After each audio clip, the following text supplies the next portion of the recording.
Morning. So we're on a site now and we have a beech tree, Vegas sylvatica, that was 350-year-old blew down in a storm.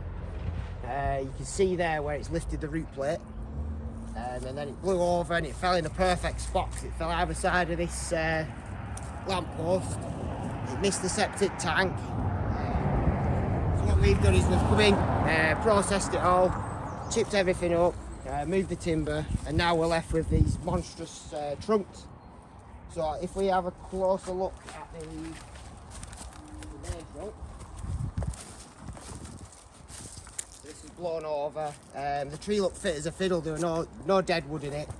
But as we've cut the trunk into sections, we can see there is some sort of disease here.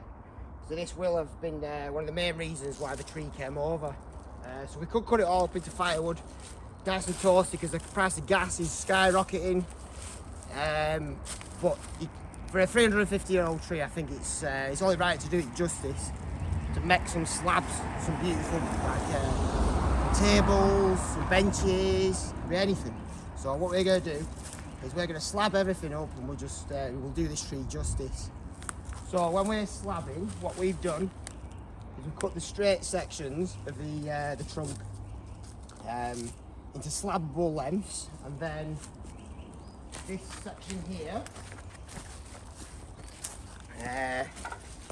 So here we've got like the old branches that came off. So these came off 100, 200 years since, and the tree's like knuckled over, healed beautifully. And on here, just move this all phone out of the way. So you can see here, there's like a cancerous growth on the trunk there. So that's called a burr. And in there we get all the grains going all different crazy ways. So as we're taking the slices out of this, that'll be a prominent feature in the finished timber. So slabbing, how do you do it?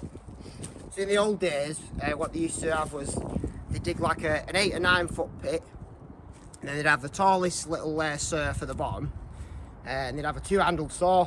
So the young lad would be in the bottom pulling down, and then there'd be a guy at the top. So they'd be like just sawing away. The guy in the bottom, he just got covered, sawdust rained down on him, so it was a bit of a shoddy job. Hundreds of years fly by, and what we have now is the Alaskan mill. So the Alaskan mill, so this section slides up and down, so we can denote the width, the thickness of the slab that we want.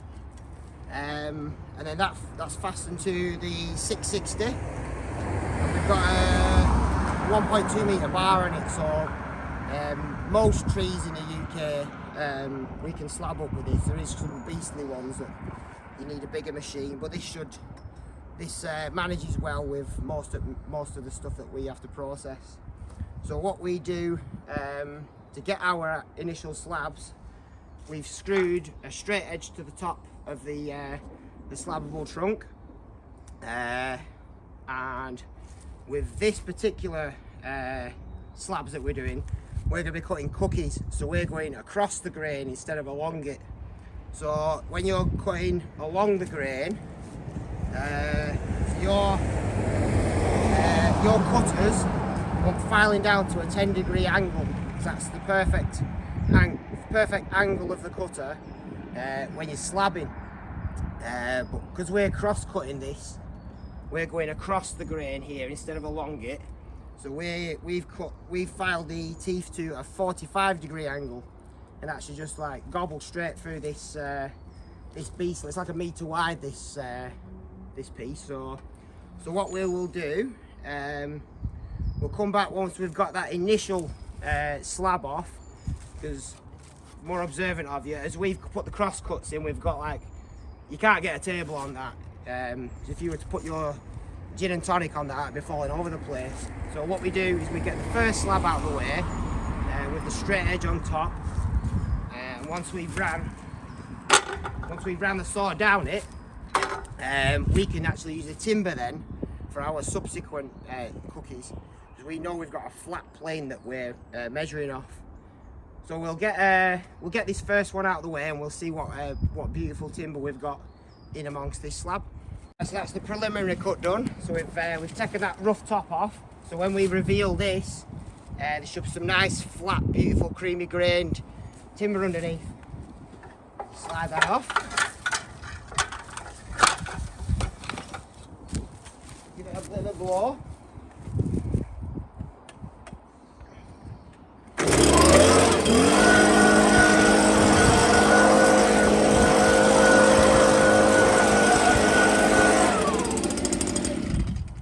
Marvellous. So once this is seasoned and we've dressed it up and treated it, all these individual ring growths from its 350 years of growth and thriving is going to come to the fore. So it's beautiful, that. It'll make a beautiful coffee table. Do what you want with it. So what we'll do now is we can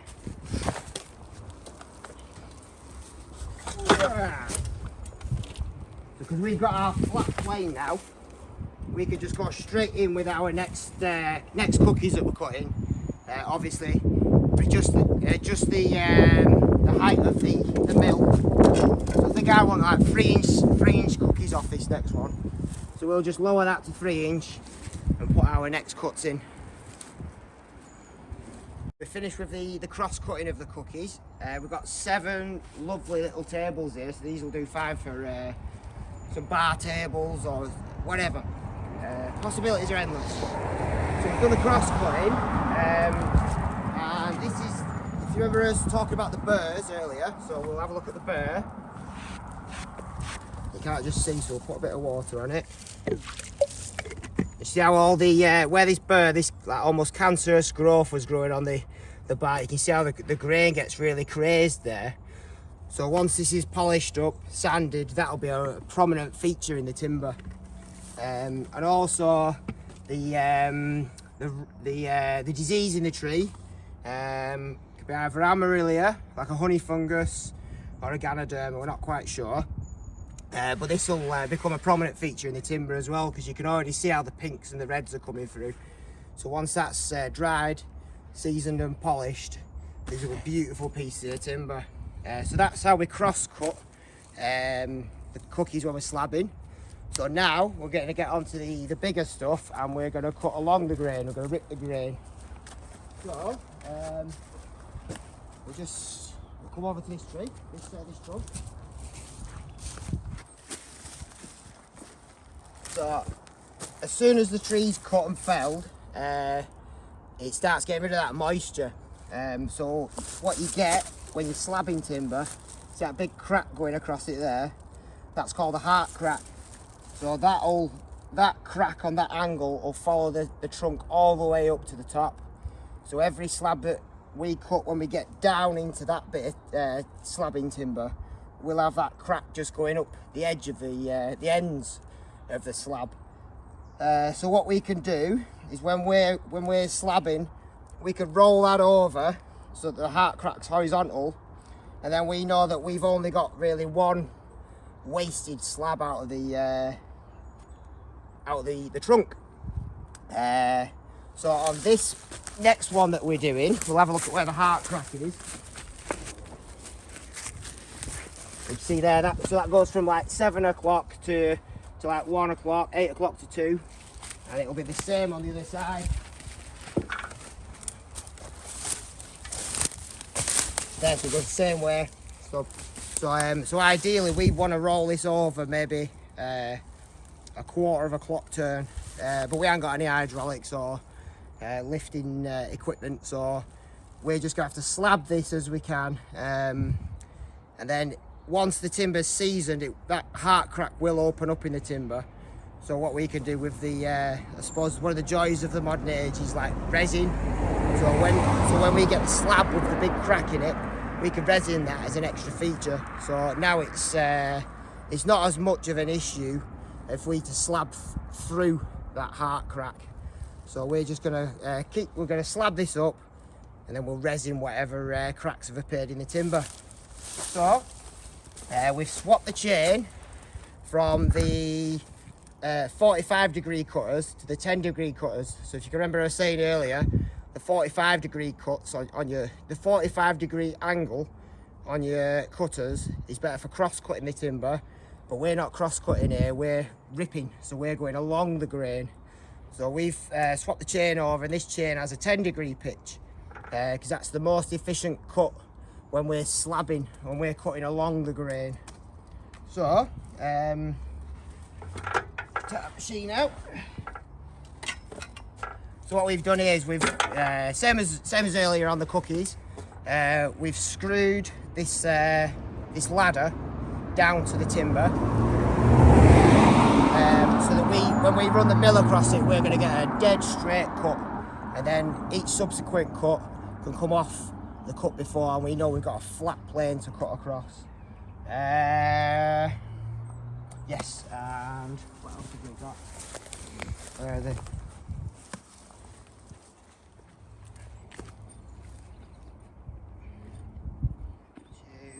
3, 4. So, as we're cutting along the timber, each slab's going to be quite a hefty weight.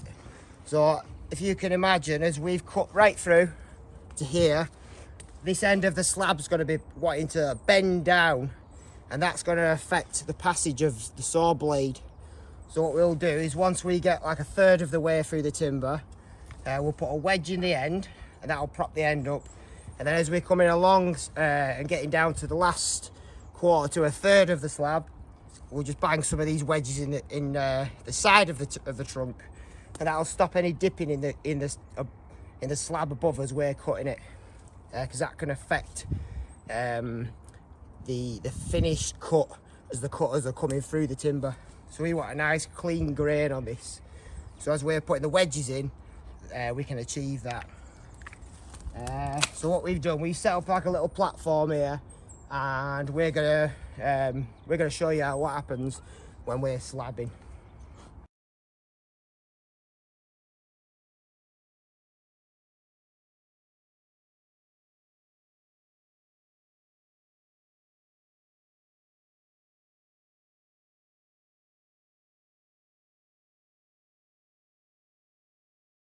Right, so the preliminary slab's been taken off. Just look at this grain. Incredible. Beautiful. So that'll be the bottom of the next slab. Yeah, the bottom of the next slab. So what we'll do is I think we'll take 3-inch slabs off this. So we'll adjust the mill to take a 3-inch slab, and then we'll probably just do a time lapse of the rest of it, and you can just watch us speed through the rest of the log.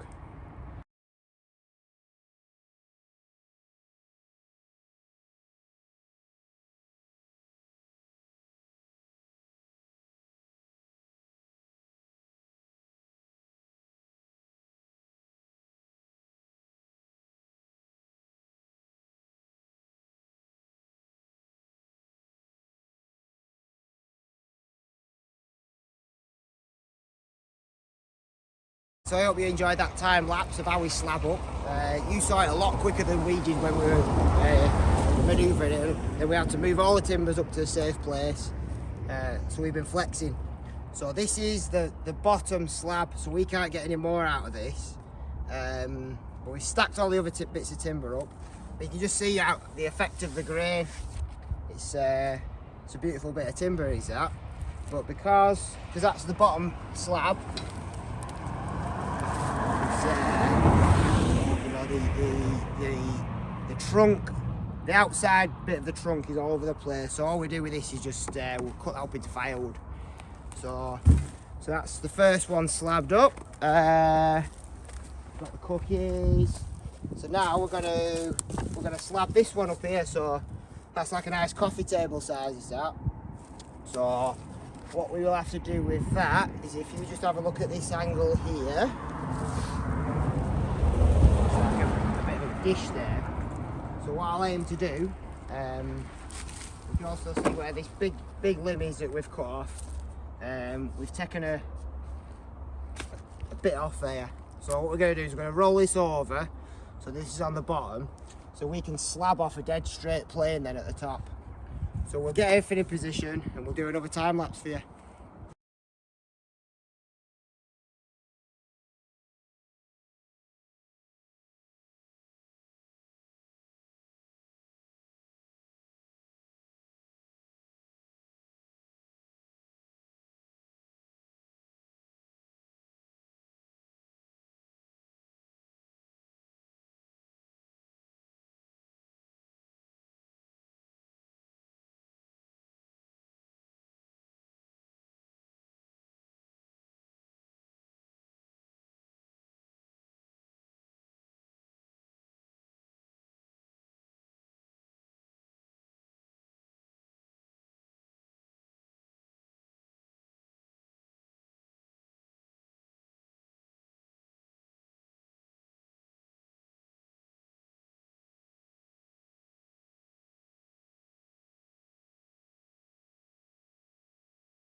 slab. So you've just seen us slab up well, what was going to be the penultimate trunk, but it's the final trunk now.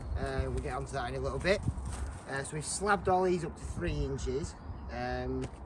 What are they there? About 6 foot long. Like that. Beautiful. So these can be like split down the middle, cut down the middle, made into river tables, made into benches, pub benches, anything.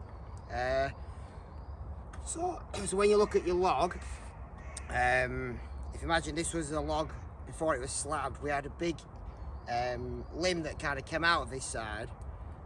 So what we've done is we've slabbed down.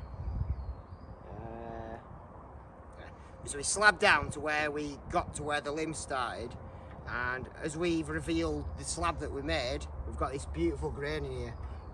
You just have a look at this. So you can see, if you imagine the inside of the trunk, this is where the limb was growing out. So we slabbed to this. So whenever you get limbs coming out of the tree trunk, the grain changes. So in the centre of the log, the grain was nice and straight, but when this limb was coming out to the side, the grain changes, and you get these beautiful features in the timber.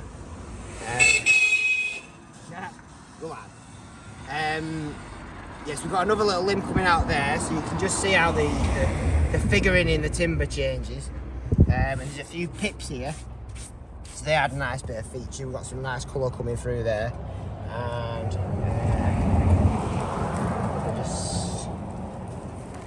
my weak bones probably won't be strong enough to move this. Let's have a look inside here. Shove that off actually. So as we get into the centre of the timber, let's get some water on it, reveal that grain. So can you see them reds and those crimsons coming through? So that's the Amaryllia or the Ganoderma fungus starting to decay the heartwood of this tree, and that adds some beautiful colours to the finished grain of the timber. So I'm really happy with how these have turned out. So these can go in a log now for 3 years. We can forget about them because you can't do anything with them until they're fully seasoned. And what have we done? So we've cut them 3 inch thick, and the general rule of thumb is for the thickness of the slabs, it's 1 year's seasoning per inch of the thickness. So we've got 3 inch there, so 3 years time come back and work this timber, but for now we're just going to forget about it. Right, so that's that. So we were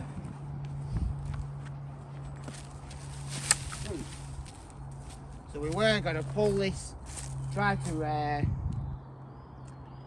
winch this trunk back up, try winching it off some of them trees, but it weren't going anywhere.